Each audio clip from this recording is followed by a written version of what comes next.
I don't know about you, but I am very ready for the Brenaissance.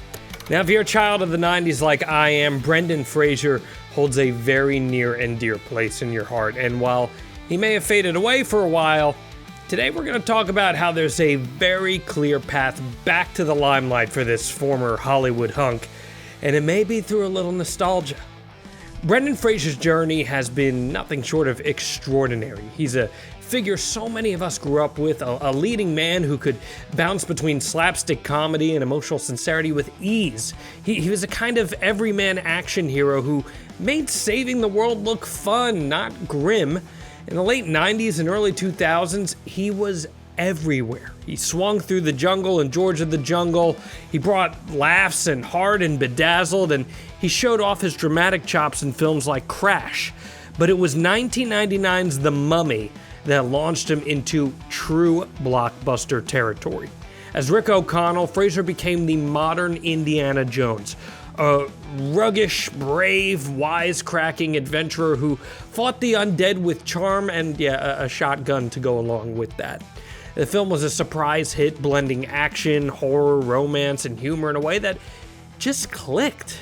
It was the kind of film that didn't take itself too seriously, but treated the audience with respect.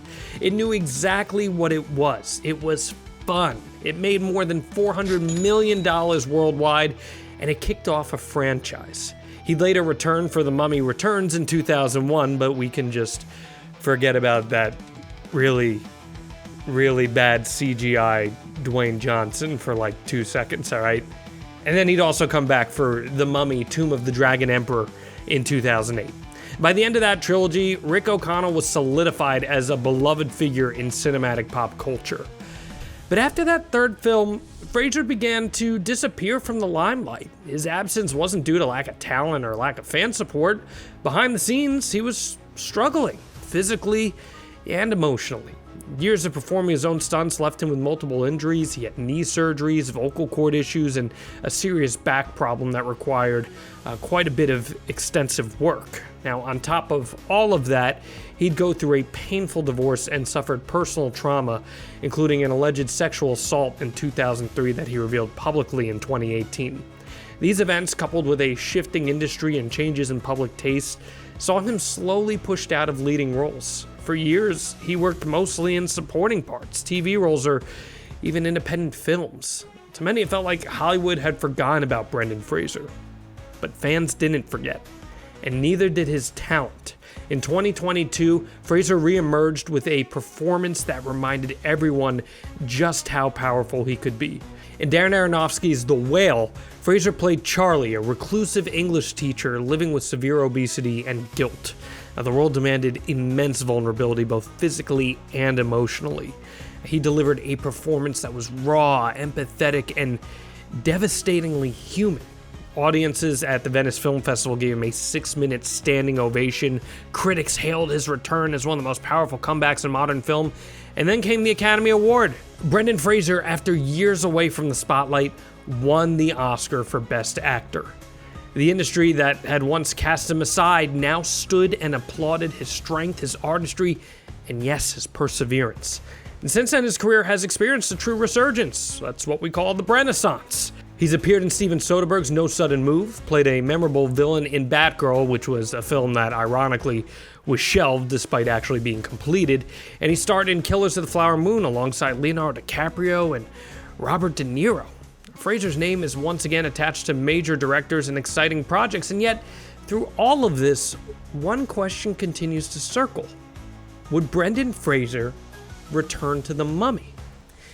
The idea of a fourth Mummy film isn't just fan fiction, it was once a very real possibility. After Tomb of the Dragon Emperor, Universal Pictures was actively developing a fourth installment titled The Mummy: Rise of the Aztec. The film would have seen Rick, Evelyn, and their now grown-up son Alex heading to South America to face a new kind of mummy, an undead Aztec warrior king. Antonio Banderas was reportedly cast as the villain, and Rachel Weisz was expected to return after missing the third film. Luke Ford, who played Alex, had signed on for multiple sequels, so the stage was set. There was a director, a script, even a tentative release plan. Then Universal changed course. Instead of continuing with Fraser's Mummy universe, they decided to reboot the franchise entirely. So enter The Mummy 2017, starring Tom Cruise. Universal had ambitious plans to create a shared cinematic universe called the Dark Universe, featuring modern reimaginings of their classic monsters like Frankenstein, Dracula, the Invisible Man, and the Mummy. But the reboot fell flat. Critics panned the film's tone, saying it was too grim, too serious, and devoid of the charm that made the earlier films so fun.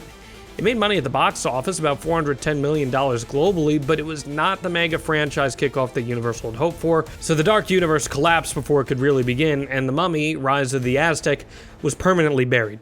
Fraser, for his part, has always been open to returning, under the right circumstances. In multiple interviews, he said he would gladly return as Rick O'Connell if the story was right. He's pointed out that the key ingredient missing from the Tom Cruise reboot was fun.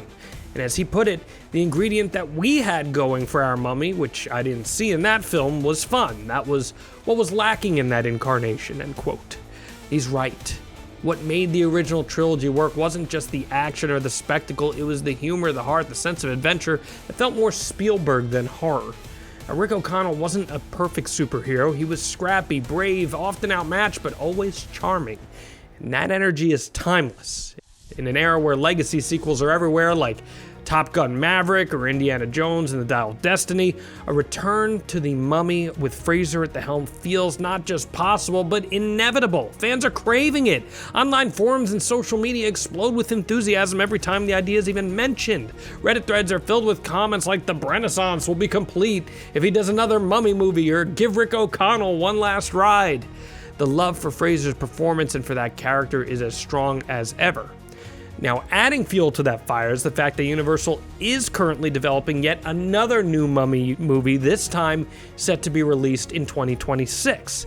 This version is reportedly being directed by Lee Cronin, the filmmaker behind Evil Dead Rise, and will be produced by Blumhouse and Atomic Monster. Early descriptions suggest it will lean more heavily into horror, a tonal shift that could appeal to modern audiences, but it also leaves some room for contrast in the process. Fans are already demanding that Fraser be part of it, even if it's just for a cameo, but I say, why stop at a cameo? Why not bring him back for a full film? Here's why it works. Brendan Fraser's star has never shone brighter than it does right now. He's an Oscar-winning actor with a global fan base and a compelling personal narrative. He's also beloved by younger audiences who grew up on streaming platforms, rediscovering his old films. O'Connell remains one of the most likable, underutilized action heroes in modern cinema. He's not a superhero, he's not a spy, not a chosen one. He's a soldier turned adventurer with a good heart and a knack for survival. And that's the kind of character you can build a new story around years later, and you could argue we need someone like that right now. Then there's also the idea of a legacy sequel where an older Rick passes the torch or uncovers one last great mystery. It fits perfectly with current cinematic trends. You see what I'm saying? Audiences don't mind if their heroes are older. In fact, they embrace it when it's done right. Imagine it. The Mummy. Legacy. Rick is retired. He's living quietly. Maybe even trying to write a book about his adventures. It's something ancient and evil stirs, perhaps tied to the Aztec mythology that was teased all those years ago. His son Alex, now a seasoned explorer in his own right, comes to him for help. The world needs Rick O'Connell again, and so one more time, he straps on the gun belt, dusts off the boots, and dives headfirst into danger. Alongside a new generation with Rachel Weisz returning as Evelyn and a villain worthy of Antonio Banderas' original casting, you could say that the adventure writes itself. And no, I'm not just diving into nostalgia here. It's closure, it's celebration, and it's recognizing the journey that Fraser's taken. A fourth Mummy film with him could serve as the crown jewel of his comeback, a moment where everything truly comes full circle. It would honor the character, the actor, and the fans who've stood by him for all these years. It could balance the comedic tone of the original trilogy with the emotional depth that Fraser has now proven himself capable of delivering. It could be fun, scary, heartfelt, and thrilling. It could be everything that modern blockbusters often forget to be. Hollywood loves a comeback story. Brendan Fraser already has his own. But a fourth Mummy film wouldn't just be a footnote, no. It would be a triumphant final chapter. It would remind everyone why they fell in love with Rick O'Connell in the first place, and more than that, it would remind everyone why Brendan Fraser deserves his place in the pantheon of great leading men. Not only because of the roles he's played, but because of the strength it took to return altogether. The sands of time have shifted, the tombs have grown quiet, but somewhere buried beneath ancient ruins in Hollywood boardrooms, the heart of the Mummy franchise still beats. And maybe just maybe, Brendan Fraser is the only one who could bring it back to life.